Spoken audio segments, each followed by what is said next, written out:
Hello, everybody. Welcome to Friday, the 23rd of July, I think, from memory.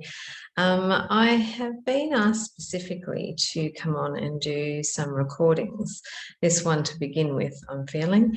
I was sitting out there having a lovely meditation under the sun the other day, and beloved Master Jesus, as Yeshua, came through and spoke to me to tell my story. And I have a few stories that I'm going to do like a story week, I feel, of my experiences with certain differing aspects of consciousness and differing aspects that you may or may not be familiarized with, because we will be coming into alignment and remembrance of many of the aspects of the stories that I will video for you. But today's predominantly is that he has asked me to speak of my experience of interplanetary crafts. So some of you may have heard of the extraterrestrials, or we may have called them aliens, but in truth, these are our star brothers and sisters. They do exist beyond us. And this video, I would like to either introduce you or to remind you again of these magnificent interstellar beings that we are absolutely a part of. So we are all one, as we know, or we're coming to learn again. And I don't know whether you even realize that over 40% of your energetic makeup, your physical makeup, your cellular and well-documented aspects within of physiology are actually over 40% of the stardust. We are that ourselves. So the same elements and compounds that make up stardust we have within our physical being, which says already we're from the stars. Again, you know, this human existence is a great illusion, and we are not all humans in per se. We are souls first, we are energy first. And beyond this earth plane are many, many universes, galaxies, and cosmic aspects that we, on this particular timeline of Earth at this current moment, can't even begin to comprehend, nor do many people even remember or accept that there is anything beyond us. Now, I think it would take a very arrogant person in truth, and that's not using my lower frequency here or judgment, but you know, I think it is the ego that assumes itself that we are the only species that could possibly exist within all the realms of the greater universe, which is infinite, and the galaxy and the cosmos.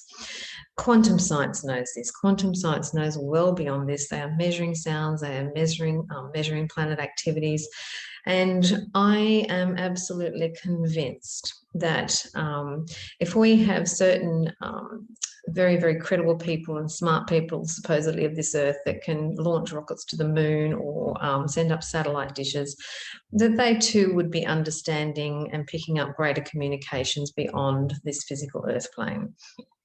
So personally, I know for a fact that there is definitely interplanetary aspects beyond us, and part of my teaching was to experience such. And there's one particular time that I wasn't alone, so I have validation that there were others with me, that I would like to discuss exactly what took place. But before we get to that, over many, many years, I have been aware, and many of you may have as well, that we just have to look up to the clouds and we can see the clouds taking on really unusual shapes. We might have that intuitive feeling that there's something in that cloud, or we're seeing light that's unusual from that cloud, or we're seeing shapes that are very unusual for that cloud and they're not seen in any other clouds around. Because we've been having our benevolent brothers and star sisters come towards us for many, many years now in preparation for this moment of now, for the great paradigm and shift into fifth dimension.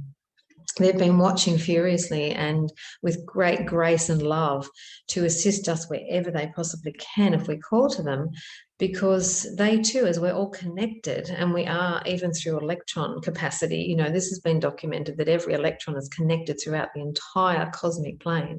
Well, that means everyone's connected, everything is connected, and we are. So our shift into fifth dimension catapults everybody else's shift, and I say everybody, but you know, every other soul entity across all timelines, every soul will be feeling this monumental energetic shift that we are going to take. It just literally ripples across all timelines. So they're keen and excited for us because that's also going to reflect their timeline, their particular body of light, family of light, council of light, whatever name we want to give them, okay? So my experience, before I get to that, actually, what I was going to say is for some time now, as I say, looking at the clouds, I've also been able to spot the starships when they come in, and some will communicate to certain souls who are able to pick up the frequency. And that's all it's about. No one's special again, it's about energy and frequencies. So not only visually was I able to see them and understand and ensure that they were the starships, because they are quite specific when you see them, but I was also able to teach my kids how to also spot them in the sky. They haven't communicated with them, but part of my journey was to. And Commander Ashtar, he's well known to many of you out there. He is one being who has come through to me and spoken and taught me much about geometries and grids and higher aspects of the understanding from their perspective. So that was many, many years ago. So my particular experience that Yeshua has asked me to explain to you, to, I guess, possibly validate your thoughts, your experiences as well, was back in 2010. And I'd been training some women through the year, and you know, these were the big triple date times. So this was actually the 10-10-10 that we had chosen, or I was being guided to go and anchor the sapphire ray in, which was up past Dorrigo. And as I work intuitively, I never plan anything. Things just kind of happen. And I'd been doing soundings in certain other areas prior to this around the Coffs Harbour region and beyond up to Grafton and wherever I was sent. So this was just another aspect, but it was like the final aspect that it became as well, which I hadn't anticipated at the time. So we'd sort of, you know, been doing our thing all year in preparation for the 10-10-10, and then bless these women, they all followed me out to Whoop Whoop that appeared when I was guided to go to this place called Yarrandu. And Yarrandu is a place beyond Ebor, out past Dorrigo on the western side of Coffs Harbour, heading out west. Very cold, high in the mountain area. And it was very, very cold the weekend we chose to go away. So as we headed out, I was stopping, and wherever I felt I'd sound in the water, in the rivers, and I, you know, blessed these ladies, they stopped too. And then we finally reached our destination of Yarrandu. And we were there on the Saturday night, just for the night, and then Sunday was the 10-10, and we were going to do our ceremony up in this particular mountain, which again was interesting because we'd worked with the sapphire ray, as I said, and this is the light that was being anchored on that time. But as it turned out, when intuitively, again, I sort of felt that I was being called to this direction in this particular mountain, which was not where we were staying, I found out that that validation was that in past times it was a sapphire mine, and it had been completely annihilated and ripped up. So it was perfect that we were going back to anchor the sapphire ray into that area.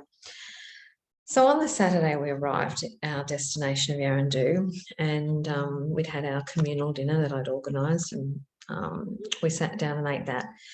And then it was actually very cold and very bleak, and it was goddess shower type rain, not pouring with rain, but, you know, it was rug up weather, and it wasn't pleasant. There was no moon in sight, I can tell you. And so we were sitting inside, but prior to that, actually, as I remember the story, when we arrived, there was this road that kind of went up a hill away from the place we were actually staying in. And I kept being pulled to this road.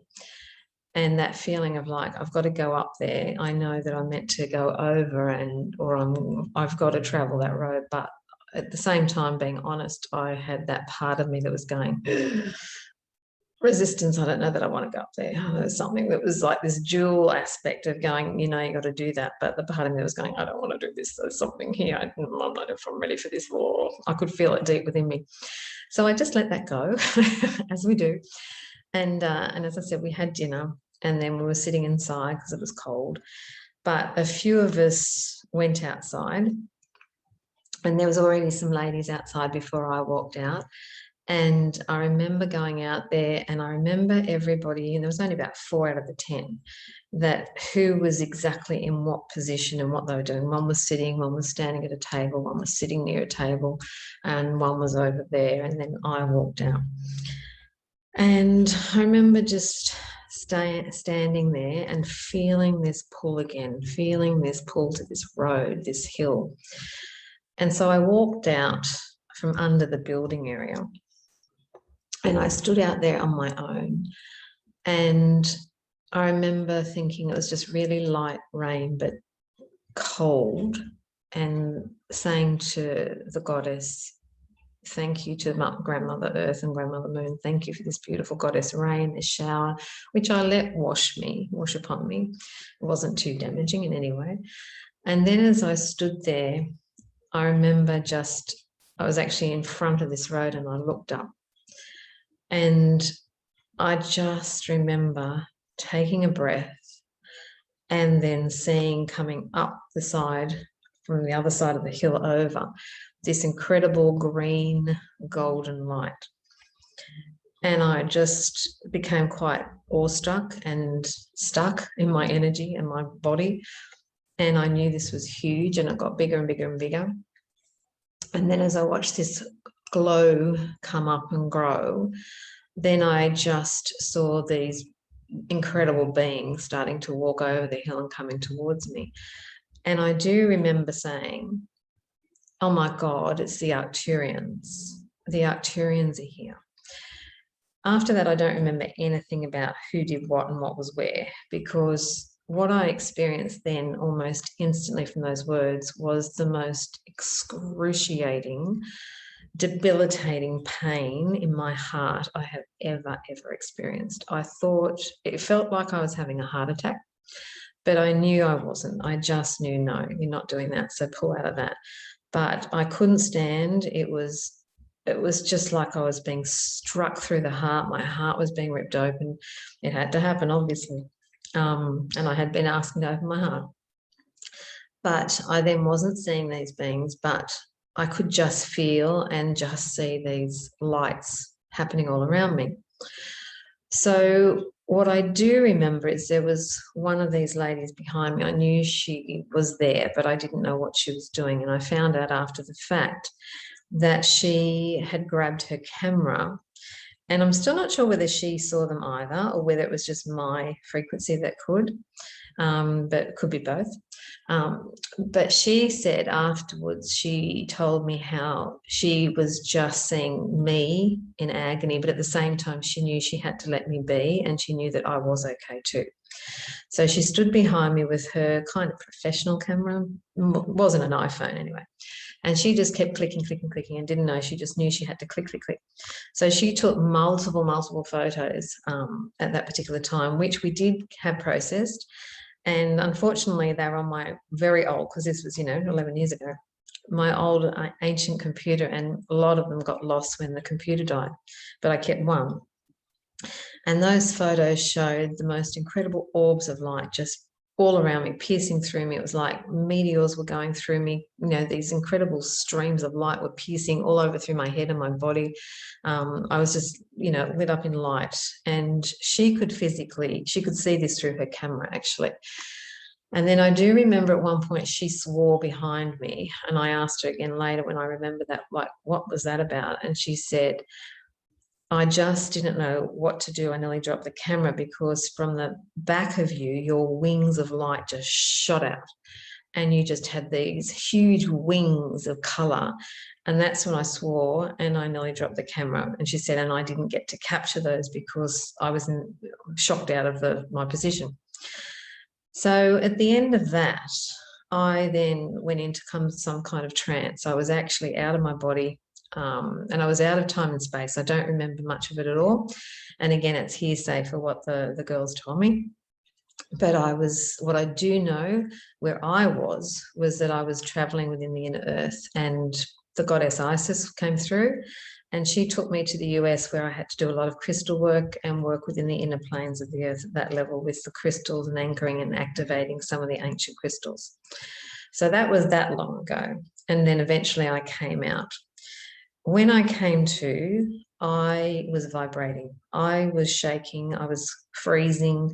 I just couldn't stop shaking. I remember they took me in. I was drinking teas, coffee, not coffee, but teas, and rugging up. And it took me quite some time to settle down. And I sat on my own. I didn't want to be with anybody. I just needed to absorb, integrate, process what this was all about, and all the pain had gone. It went quite quick, but it was just overwhelming. And then when things started to settle again, and I thought, oh, good, and I don't know what time, it was getting later by this stage, I was sitting in my chair on my own, and then I could feel this pull again back out. And I remember my fear coming up. And I remember saying to whoever was listening at the time, no, I can't do this again. I just simply cannot go out and do this again. This is overwhelming. I've just got myself sorted. I physically could not go through that again. I just knew that. But it was this pull that was just this trust, come on, trust, pull. And I just, and I really can't remember how long I fought it, but I did. And so finally, I just knew you're just going to have to get up and do this, or they're just going to keep nagging you. So get up off your bum and move. So I went outside, and what was so bizarre was, as I walked out again, it was exactly the same women in exactly the same positions where I first walked out. And I remember thinking, wow, this is really deja vu. This is weird, a bit surreal. And I thought, okay. So I just went there. And then as I looked down again, there was this light drizzle, goddess rain. And even as I'm saying this, I'm getting the chills coming through me again. And I remember thinking, okay, I'll go and stand exactly where I stood. So as I went out and I stood there, and I thanked the goddess again for the shower of rain, washing me and cleansing me. And then I became aware of just this light. And I remember then saying clearly, oh, Grandmother Moon, thank you so much for this beautiful light that you're radiating down upon me. And as I'm speaking those words, then my consciousness kicked in and I went, hang on a minute, there's no moon, because how am I seeing the light? It's raining and it's a really low cloud here and there is no moon. And I thought, what? And I remember then, and this is without a word of lie, I don't lie. And I just looked up, and I kid you not, above me was this massive, I couldn't even give a diameter to it, this huge base of a craft, as you would imagine off TV or your movies. But it was this whole base that was just light. And I thought, oh my God, can anybody else see this? And I just stood there and I called them one by one. I remember my friend Anne, if you watch this, it was you. And I said, Anne, Annie, come here. And I remember saying to her, look up, and can you see what I see? And she looked at me and she looked up and she went, oh, I can. And then we called everybody one by one, and they still all could see. So then we got the other ladies out from inside the building who had no idea at all what had happened earlier and what was going on now. We got everybody out. So all of us were there and everybody saw. And the minute we were all together, this just went into light overload. And then we had this incredible light display of, it was like amethyst purple, this most beautiful, cool blue color, white light, and they were just chum, chum, chum, chum, chum, chum, chum, chum, chum, flash, flash, flashing, and they were going everywhere. But as that intensified, my memory is that while I knew they were all physically there, I couldn't see anybody. And all I could see then was light and energy. It was just so fast. Everything was so fast. It was, I can't even remember if I heard sound. I think I heard sound, but it was just this completely altered space, altered time. Everybody disappeared from view because we were on different frequencies. We were all receiving accordingly. And all I could see was white. And there was just like this layering, and it was like this, I don't know, galactic light that there was no end to it. You could see through, but you knew there was no end to it. And then these colors would pierce the light, but it was, you just knew things were so fast. Everything was speeding up so fast, and it was no pain. It was just this exhilaration and incredible, I guess, awe that you were just standing like, you know, what the hell? But at the same time, everything was great and fine. And then as quick as it all started, and it seemed to go for ages, but then the next thing, it just all the light stopped, all the white stopped, and it came back that you could see the craft. We were all standing, everyone was back there again, like nobody was moving. I was looking around, but they were all like stunned, locked in. And then I think we might have got some purple, blue and white light again, and then boom, it was gone. And then we were just straight back to the evening of the cloud and the rain, and just this space of where we all stood. And everyone just stood there like, what just happened? What just happened? But it was funny because, you know, that was such a higher activation for everybody. Everyone received that day, that night. Plus the light that we were able to anchor in our role, I believe, of the sapphire ray, the blue ray, truth ray, God's will ray, that we were obviously meant to anchor that light, and they were meant to come down, not just for me, but for all of us, to anchor whatever had to be anchored in that space, in that particular vortex site, that vector site, that ley line, that grid underneath the earth, that had to take place. And we were just the receptors for that, and for our awakening to recognize that we are part of something so much greater and so much bigger, but we are that too.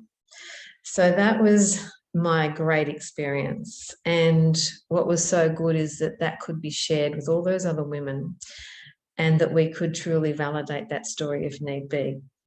Most of those ladies I don't see anymore, which is funny, but if they are watching, or one might, then you will remember, obviously. But since then, again, you know, in that whole going out into your own skies, having a look, there's nothing better than star watching and talking to the stars above to your homes, because we all come from different parts of the galaxies. We come from different light family aspects, be it Sirius, Arcturus, Andromeda, Pleiades. There are just so many that many of us actually originate from, and we will go back to again. And these special beings are benevolent ones of love and light, who, particularly those names I've just mentioned, who are very, very active and are working very closely with many of us now for this huge paradigm shift. They are coming with light, they are coming with love.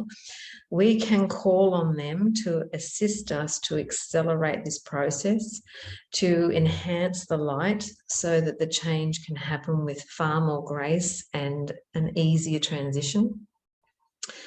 But we will too also be meeting with these beings again in the future. So I feel Yeshua's message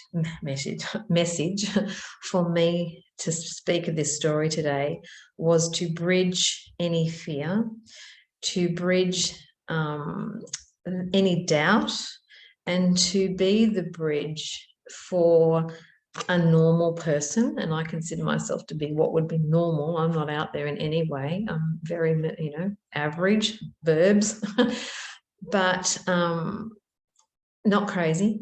either. I really want to add that, because sometimes I've thought I am, and people have often thought I am. But, you know, don't doubt yourself. This is real. These beings are real. You are part of them. And they will be presenting to many of your consciousness in the very near future. They will, and some of them already do walk amongst us. They walk in physical form. You may be receiving them in your dream time. You may be receiving them in your meditation. Please don't dismiss them. They come with such knowledge, such wisdom, such grace, such beauty, such love.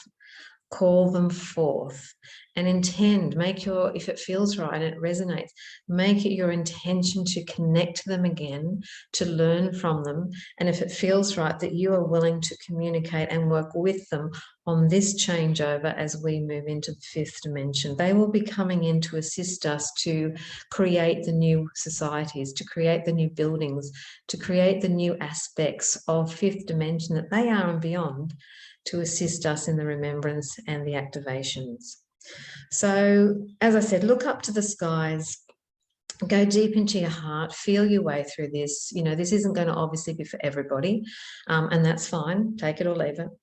But when you go to the skies at night, how you can pick up a beautiful starship, I call them, is that you look up, and if you see a star that just seems to be a little bit different, it doesn't appear to be stationary, it appears to be kind of moving a little bit.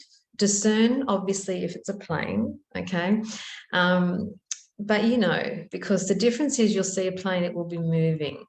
But these tend to hyper move. So you might see something, it looks like, what's that? And it seems to be a bit different.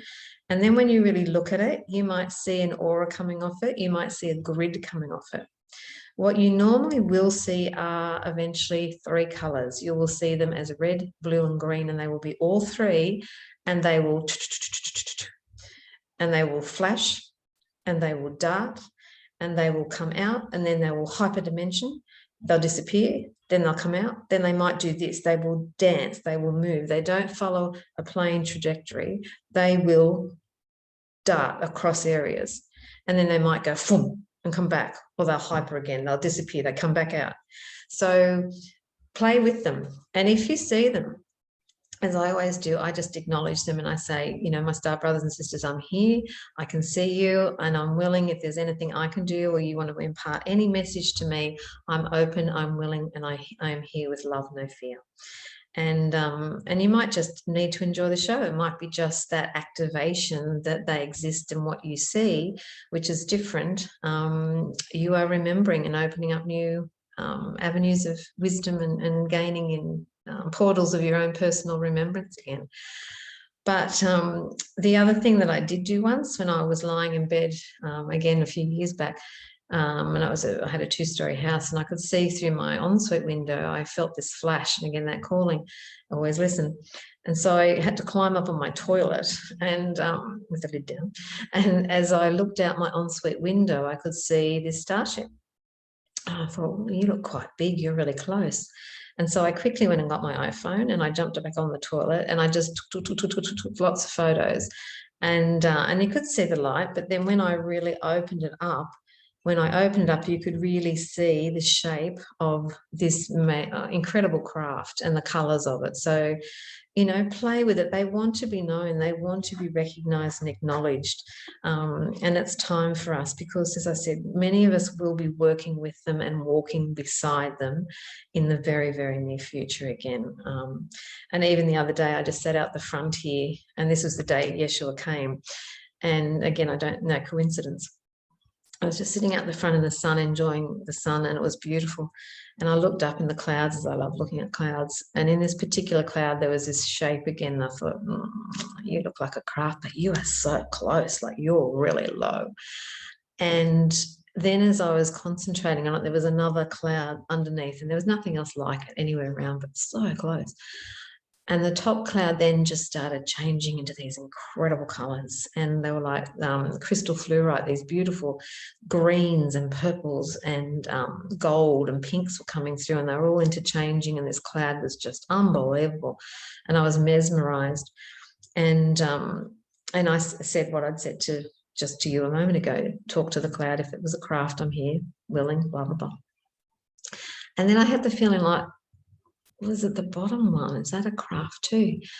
And so I wasn't too sure about that one. And I sat there, and then the first one sort of disappeared. The cloud started to shift and move, but the bottom one stayed. So I just sat with it for a while, and I didn't get any obvious messages. But that's when I went around the back and put my earphones on to take myself out with this beautiful music. And that's when Yeshua came through and said to me, you need to speak about your craft experience. And I asked him, was that a craft I just saw out the front? And he said, yes, but not the one you thought. And he said it was the bottom one. But what was interesting was, again, synchronicity. Those colours, and whether you may have seen it too, it's been on Facebook feed, the recent crop circle in the UK. And there's been this beautiful design that's come through. And again, these are higher message, sonic messages and sound.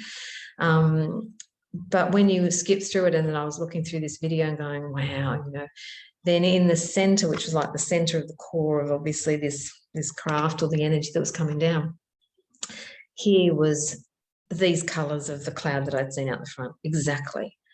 And it was like, oh, this is linking up. This is the same. I just knew. I went straight to that crop circle. That just triggered my craft that I'd seen. Talking about crafts now, I'm on here today.